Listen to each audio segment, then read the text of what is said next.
Welcome to Leading with Curiosity. Command and control leadership is dead.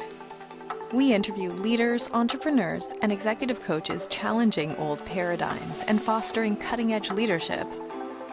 Here's your host, certified executive coach, Nate Leslie.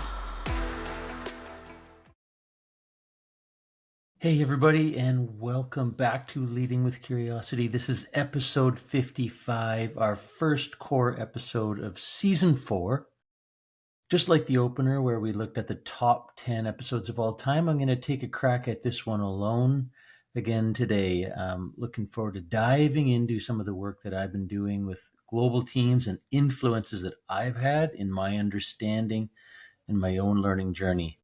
I look forward in future episodes in season 4 to get more amazing guests on the show. And today I look forward to going it alone here. Today's topic, what is high performance culture? We talk about culture a lot. We talk about high performance a lot. Who out there is listening wondering, what is it? How do you cultivate it? That's what we're going to look at today. I want to shout out to Jeff Smith and the Supporting Lines Institute. I'm going to be talking a lot about the High Performance Index assessment tool that I use a lot with clients as a self-assessment, a 360, teams, entire organizations. I also want to shout out to my new friends and partners at Ray Dalio and Adam Grant's Principles team. The work that they've been doing with Jamie Shapiro and Connected EC. At Riley, Zach Weeder, thank you so much for bringing me in on your own journey, and I'm excited for the work that we're going to do together in the future. First, we're going to look at defining culture. I'll create some common language for us. Then I'll define high performance culture. We'll look at how to cultivate high performance culture. And then we'll look at the behaviors, the habits, how we can operationalize high performance, so that people in your organization have clear expectations and on the same page as you try to build a high performance culture, which will allow you to achieve more of your goals and have a great time doing it. All right, so let's back up for a second. Culture starts with connection. It's humans interacting with humans. You can feel it in an organization, in a team. Sports, in a band, in a theater, in business, in nonprofit. Culture is what you feel. It's about what we want and what we stand for. In other words, our values. What we want and what we get, which is our outcomes. So we have these non-negotiable behaviors, these non-negotiable values we live by, what we value, what's important to us. And we live those in pursuit of creating outcomes. And that feeling is your culture. The high performance culture, it's where your organization lives to its full potential and you have a positive human experience while you do it. You live to your full potential and you have a positive human experience while you do it. That's kind of a fancy way of saying you're crushing your goals and it's a great place to work, great place to interact, great place to show up. It's not good enough anymore just to have one or the other. I've worked with clients, fortunately not very many, where they are so performance and results driven that they forget about the people. I've also had clients that are so kind, so respectful to one another. It's such a nice place to work that they don't hold each other accountable for anything, and their performance scores are low. Part of it all is human connection, people behaving in an agreed upon way to achieve a desired result. How do you cultivate it? You need a performance framework, a structured approach, a way to define and achieve your most critical goals. That can be a strategic plan. It can be an operational plan. It can be regularly scheduled development conversations between a leader and a team, between teammates, between a leader and a direct report. Have to have clear values, because if everything is important, then nothing's important. Let me say that again. If everything's important, nothing's important. So we have to have a small, definable set of values that you live by while you go about achieving your goals. I'll give you an example. I'm part of a business where one of our core values, this is the West Coast Hockey Prep Camp, one of our core values is you are the weather. The way we behave as a staff, as a team, and the way the participants, the overnight campers, behave determines the atmosphere, determines the weather.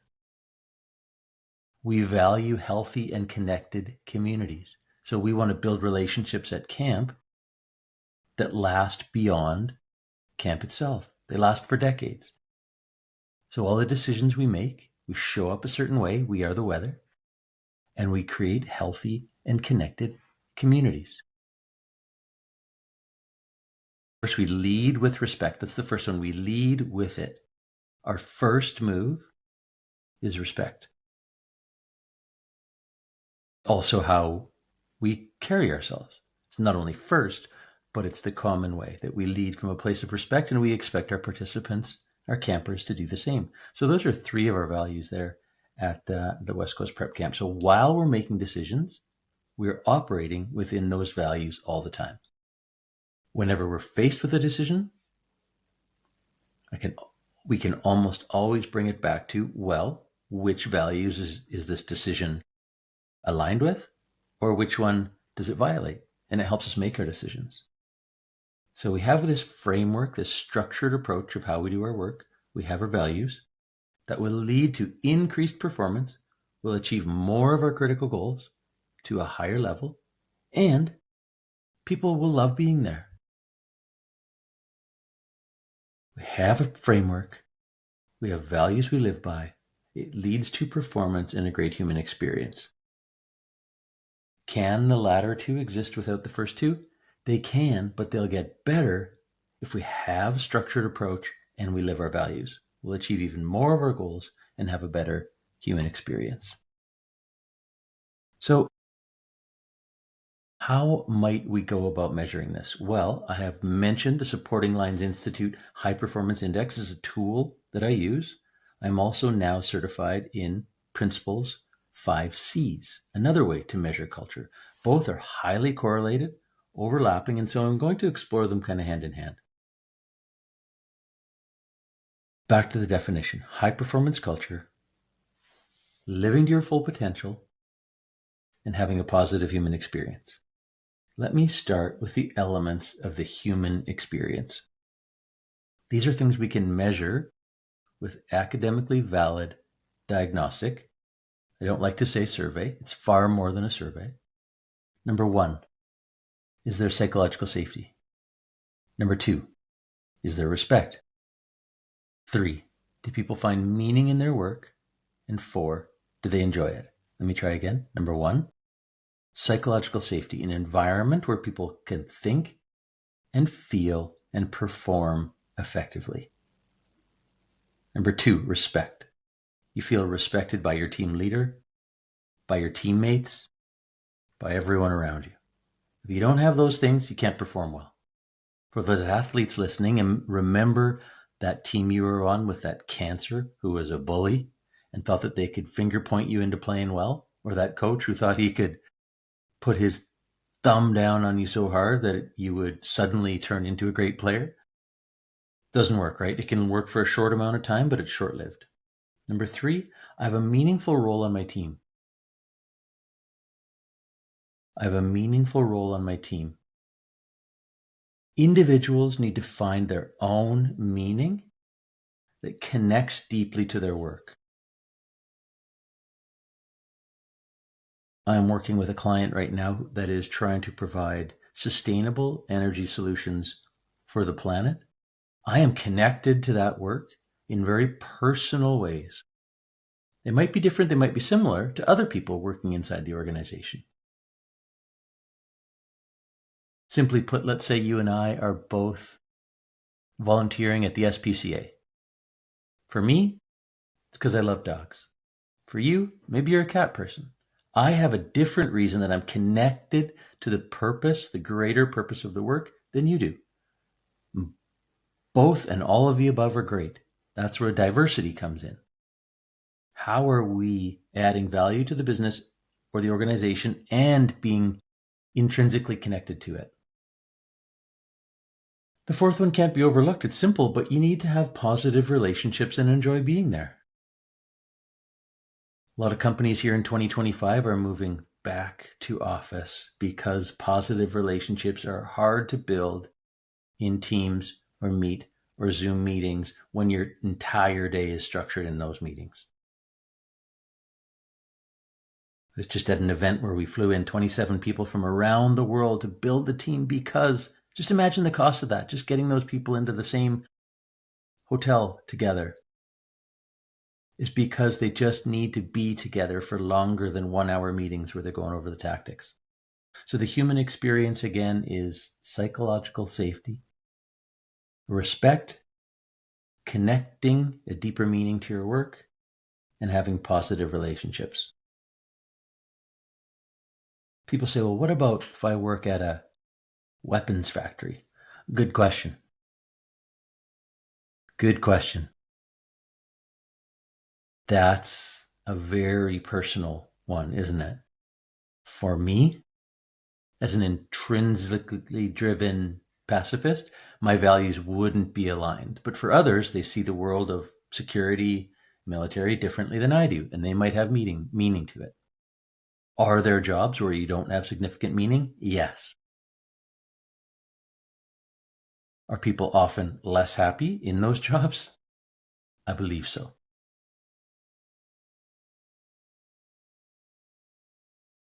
High performance culture, living to your potential, which is performing well and having a positive human experience. We dove into the human experience. Here's the performance element. Number one, these are like subcategories: clarity, growth, teamwork, feedback and recognition, and accountability. Clarity. I'm clear on what's expected of me. I receive support and communication, and I ask for it when I don't have it. I'm courageous, and I ask for clarity that I need. I also take initiative once I'm clear, and I go get it. Growth. While I'm busy doing my job, do I have the opportunity to grow and develop?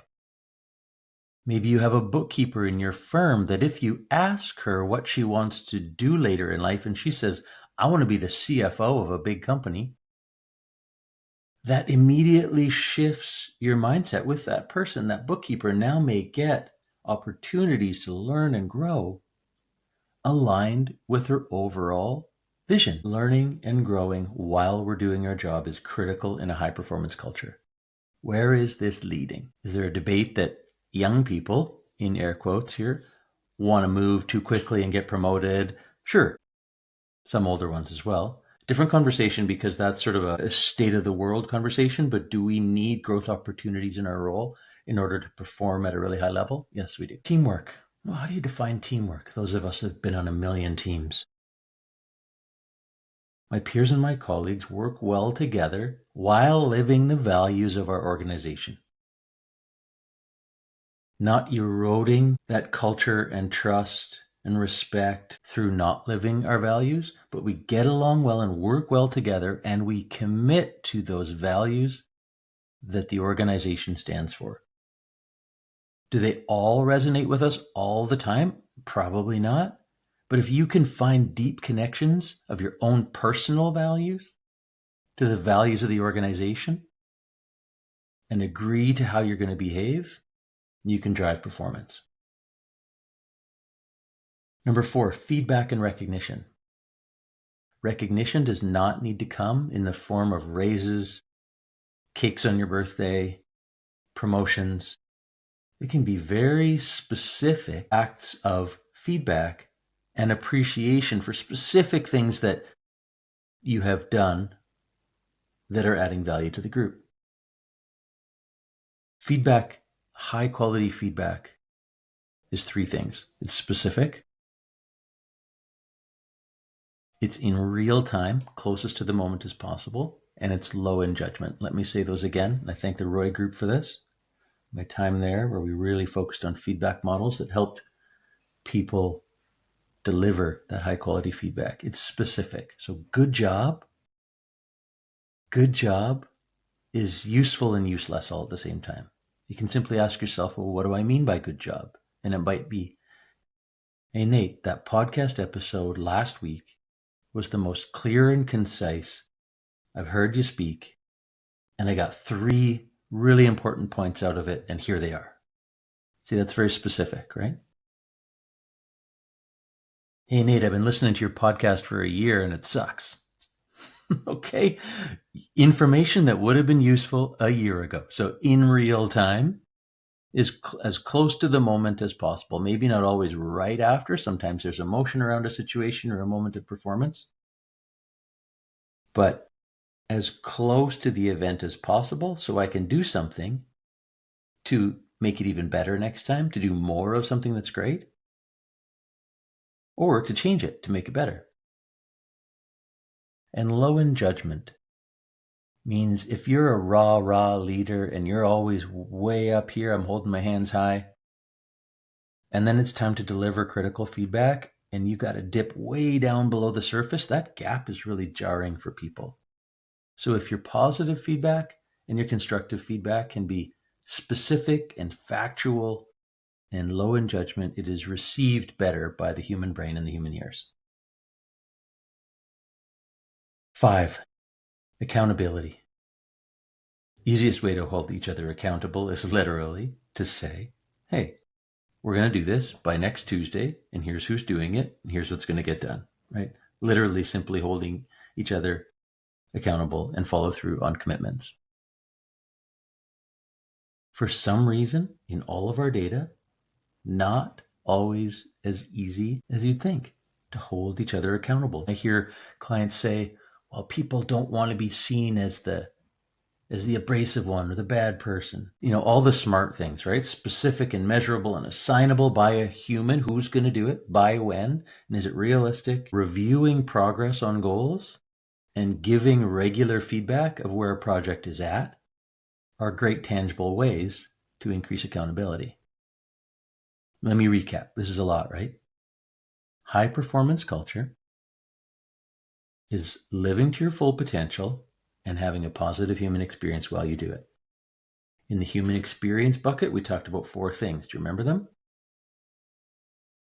An environment where you feel psychological safety, respect, you have meaning in your work, and you enjoy the relationships. Living to your full potential or crushing your goals, you need to be clear on what's expected of you and have support around that. You need to feel like you're growing and developing. Feel like your teamwork, your teammates work well together while living the values of the organization.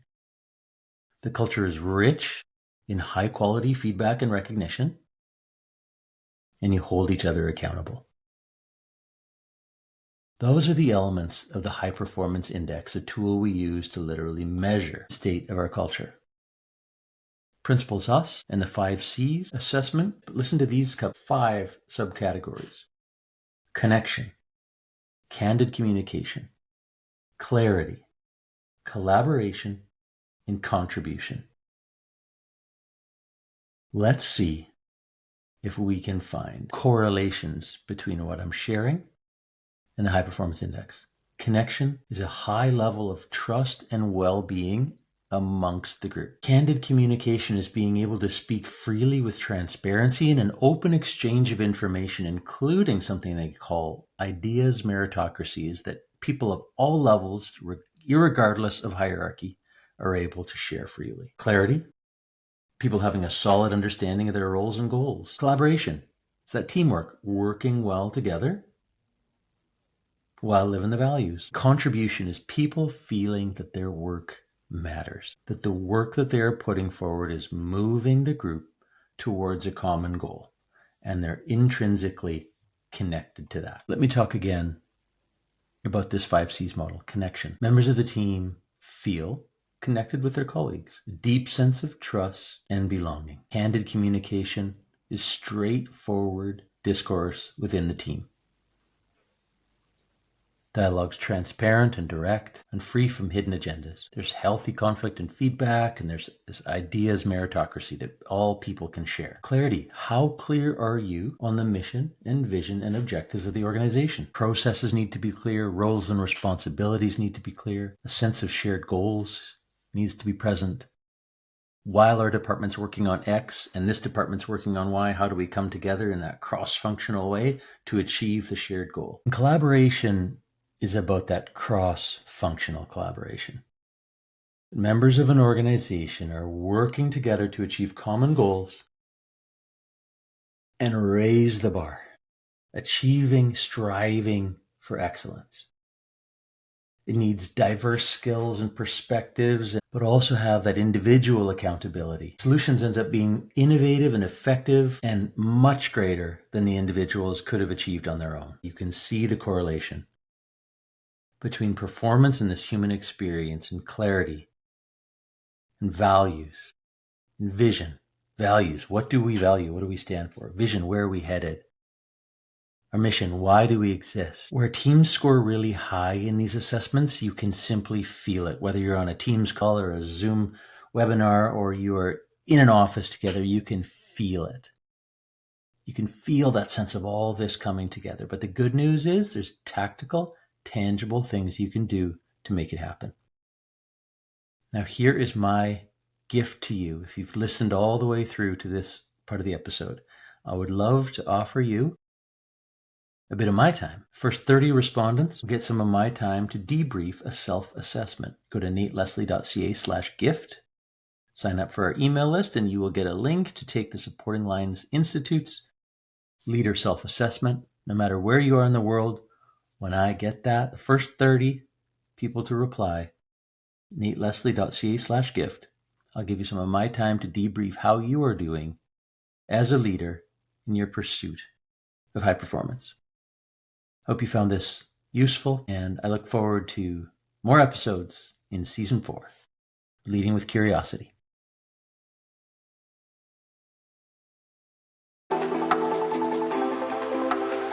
Thanks for listening to Leading with Curiosity. Please share, follow, and rate the show so that other leaders can make positive change in the world. Connect with Nate at nateleslie.ca. And remember, the brain behaves very differently when encouraged to think rather than told to listen.